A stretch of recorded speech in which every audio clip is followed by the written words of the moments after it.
The title Torn Hero came from an anagram, or rather a word muddle that I had a group of lettering I'd found on a building site. And I took the lettering that I have that spelt the shop name Horn Brothers, and I jumbled up the words to spell Torn Hero. And I set these two four-letter words onto my dining room wall.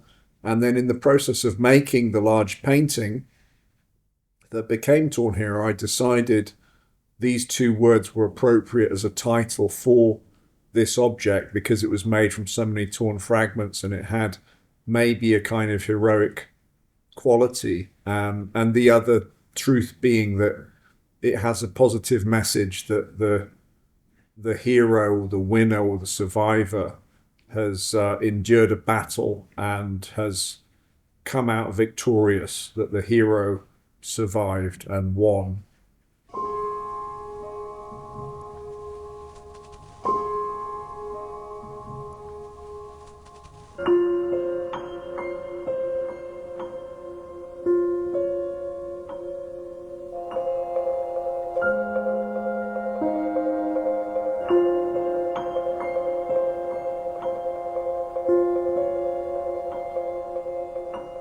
I wanted to realize something all in oil paint, and I wanted it to take qualities from previous paintings I'd made. So Torn Hero takes elements of Meshuggah Tortoise, Ego Grave, and the adhesive web paintings and translates them all into oil paint collage on an aluminium panel.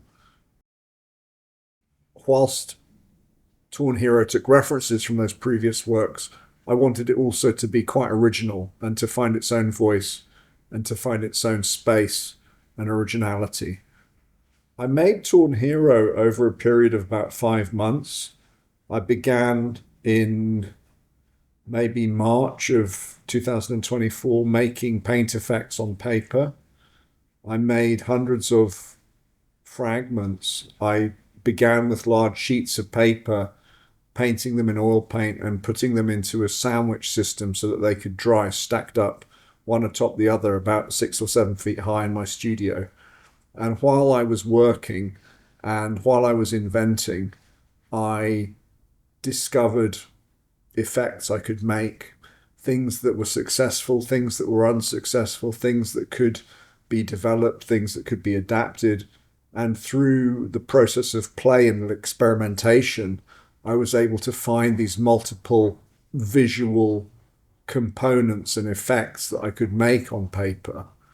And there were some fragments that were particularly strong, and I sometimes chose the positioning for those first. Often you hear accounts of painters speaking about the difficulty in making the first mark on the canvas. And with Torn Hero, it was the fertile crescent that came first.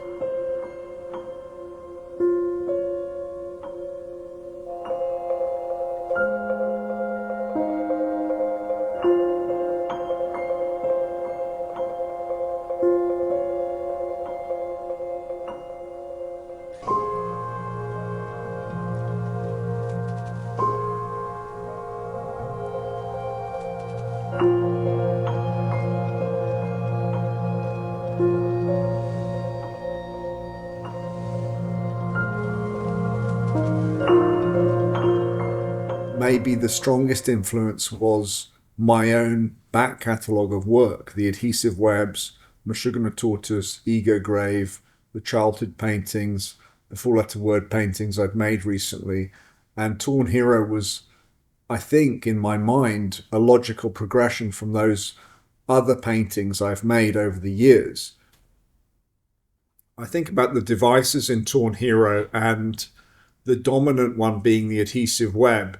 So this is the collection or constellation of blobs, shards, and slivers of aluminium that peer through the paint collage skin of the work.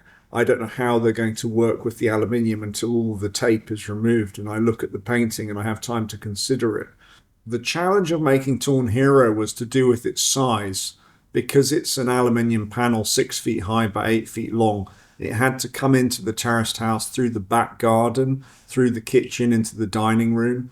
it was far too big to go into my upstairs studio up the narrow staircase. So the painting stayed on the ground floor of the house. The whole of the kitchen and dining room and bedroom and studio were overtaken with these painted parts that needed space to dry so that they could be looked at and considered and revised and adapted. In planning Torn Hero, I made lots of drawings, and these drawings helped to get ideas from my mind onto paper. But really, I was working on my feet, I was thinking on my feet, I was inventing on my feet, and I was trying to simply do things that worked on paper so that individual fragments had an energy and a quality of singing and celebration and impact and intensity and vigor. And then if it could work on an individual fragment, then a complex whole painting composed of effective individual fragments would really have a profound effect on an audience.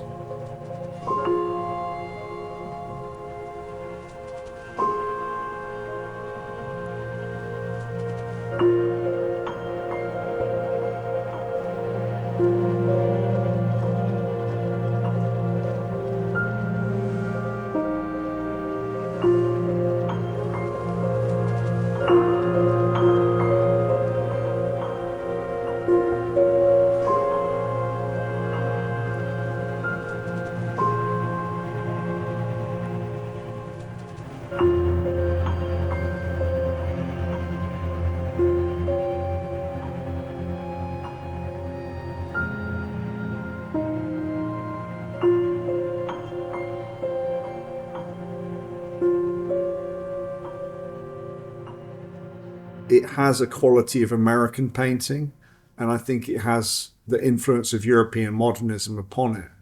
And I hope it has both of those and something of me, and hopefully some form of invention. I want for the painting to be looking like nothing else anyone has ever seen before. That would be the quite ambitious hope for the work. Thinking about artists who've influenced Torn Hero, I think there are lots. I think looking back to 1950s, 1960s, 1970s, post-war American artists like Robert Rauschenberg, Jasper Johns, Frank Stella, giants of 20th century art have certainly influenced me. And the Italian collagist Mimo Rotella, the contemporary American painter Mark Bradford, Fred Tomaselli, the abstract expressionist Lee Krasner. There are so many influences, it's difficult to think through how each of those individual voices has had an effect on the forming of my painting. I'm trying to do something that doesn't look like anything else I've ever seen. And of course, attempting that is nearly impossible. But knowing the influences is essential, but then knowing how to forget them and to find an original pathway into a new original territory is the other essential part. Whether the work is recognized or unrecognized, I've made it exist in reality, and so it has a position in the world of art, in that it's more art for a crowded world.